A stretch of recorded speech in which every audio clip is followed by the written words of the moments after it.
Hashtag a digital revolution. What does that mean? Some of you may know quite a bit about the recent events in Iran. Some of you may not, depending on what side of the internet you live on. So let me build a picture for you. Yeah, that's me in Iran. I visited after 5 years this year, and I had the most wonderful time with my family. But imagine my shock when one night my auntie came home from her hospital shift, her night shift, and told us about a 22-year-old girl that was brought in and was basically beaten to death by morality police. None of us ever thought in that moment that this will trigger the most significant revolution of our lives. The death of Mahsa Amini sparked that, it was the match that sparked the light under this brutal regime. But how did we go from one newsletter and a few hashtags to nationwide protests and outrage? Often, mass protesters on the ground start with political debates online. Social media is a big contributor to that because people can discuss things, they can share information about their activities, and they can raise global and local awareness. In this case, social media platforms such as Twitter and Instagram are widely used throughout Iran. And they were used for people, and they contributed massively to the success of events on the ground. They allow people to organize themselves. They allow people to create demonstrations simultaneously across the country. And also, it allowed them to coordinate themselves in a leaderless manner. There hasn't been any leaders in this revolution. The people are leading it. But obviously, the government hasn't been silent about it. There's been some backlash as well. So starting with internet blackouts. In my last week in Iran, I didn't have access to the internet. They cut off the internet as a way to try and prevent uprisings. I couldn't talk to my family. We woke up without the internet. We went to sleep without the internet. And also, we couldn't let anyone know what was going on in Iran. But surprisingly, this didn't actually make that much of a difference to the intensity and to the number of people that were on the roads. It didn't stop people from feeling mobilized and empowered. It didn't stop them from shaping their opinions and influencing change. This is not the first time that Iranian people have stood up to their government. They're just doing it again. For some of you that don't know, there was a revolution back in Iran, back in 1979, a coup d'etat that resulted in the overthrowing of the government. But there was one major difference between the 1979 and 2022 revolution, and that's the role of the internet. The internet has really empowered people through these protests, starting with just the sheer number of people that we've seen on the roads. We saw more people in one day during these protests than we saw throughout the whole 1979 revolution. That's amazing. People have access to wider communities, they have access to more ideologies. It's a lot harder to censor information. It's a lot harder to block information. You can't use propaganda to fool people because people can go to different sources and find out for themselves. They are much more educated, they have access to more open-minded views and more information. They can make up their own mind. But also, one significant difference is how the number of young people on the roads. We're talking 16, 17, 18-year-olds. The youth are at the forefront of this revolution, and they are the main digital users, and they want to share their story with the world. If it wasn't for them wanting to share their story with us, and for them to share thousands and thousands of photos and videos daily, we would have never seen the live action and the live protest on the ground in Tehran, people fighting for their freedom. And if it wasn't for them wanting to share their story with us, we wouldn't have seen such strong presence outside of Iran, where people are standing in solidarity with the brave people of Iran fighting for their freedom. For example, the first two photos that you see are here in London. We took these photos, and people are feeling empowered, and they want to support people only because the young people want to share their story. But also, we've seen some really creative ways of protesting. These are such inspiring and powerful methods of reaching out to different communities, different platforms, audiences that we've never had access to. We've given a platform to creative people to share their art, to share their views, raise awareness through their music, videos, animation, and through their words.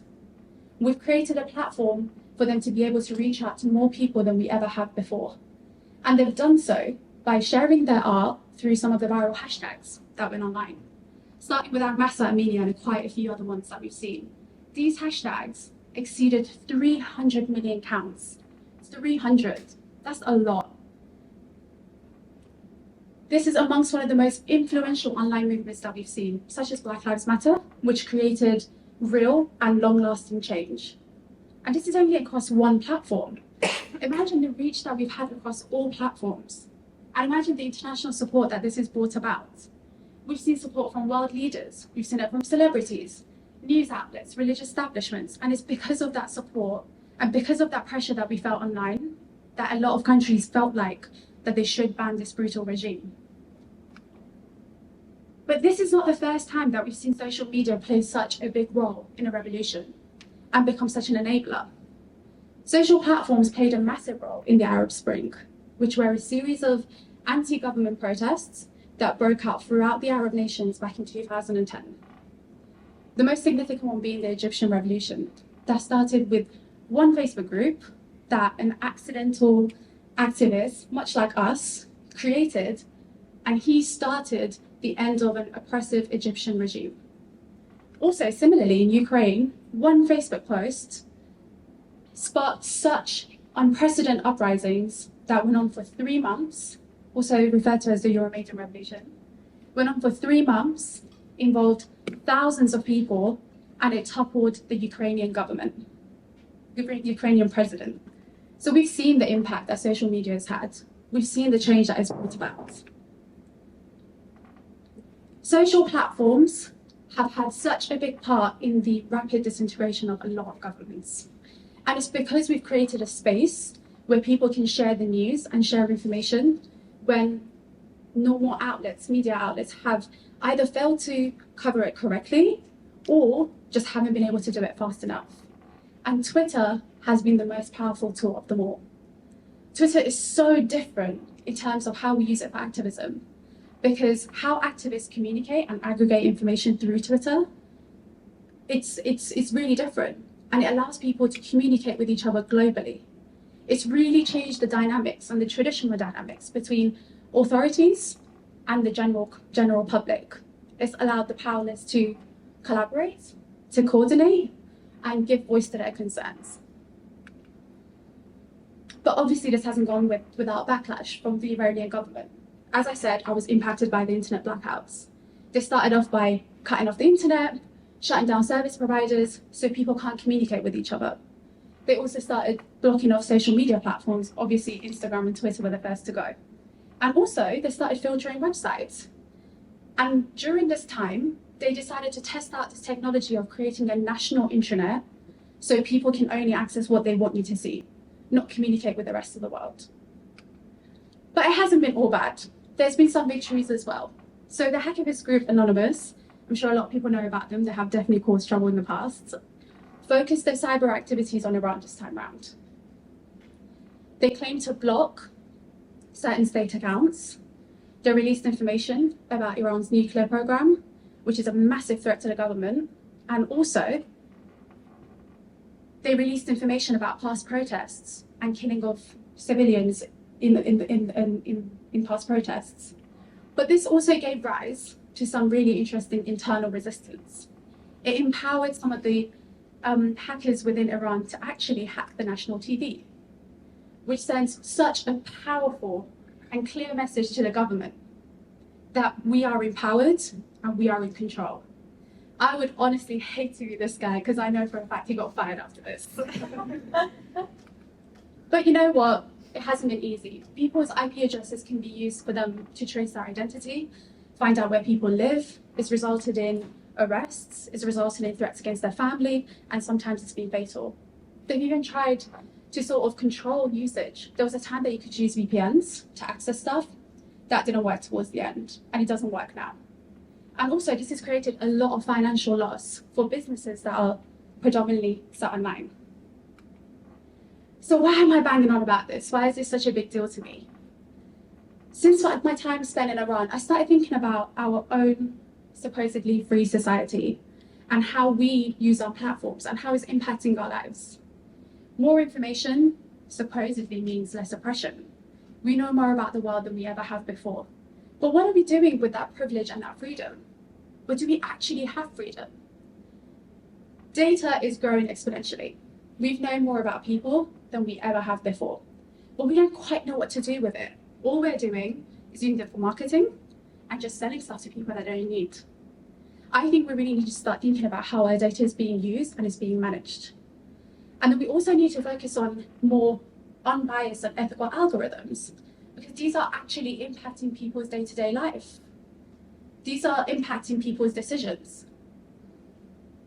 I think we don't think enough about how our platforms and our use of data is changing our lives.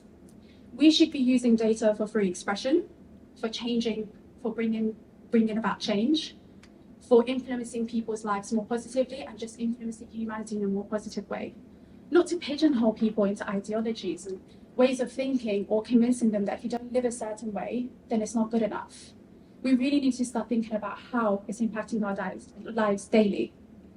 But let me bring it around to the main question. Do I think virtual is the new reality for a revolution? No, I don't. People have been fighting for their freedom since before this technology era, and they will continue to do so in the future. Granted that things happen a lot quicker now, it's undeniable. The world is so close to mayhem. One trigger, and the whole world is in chaos. But there's one thing that I'm going to leave you with at the end of this talk. I want you to think about your social platforms and and your use of it, how it's impacting the way that you think and how it's impacting your life.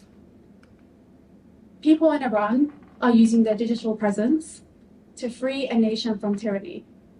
How are you using your virtual powers? Thank you.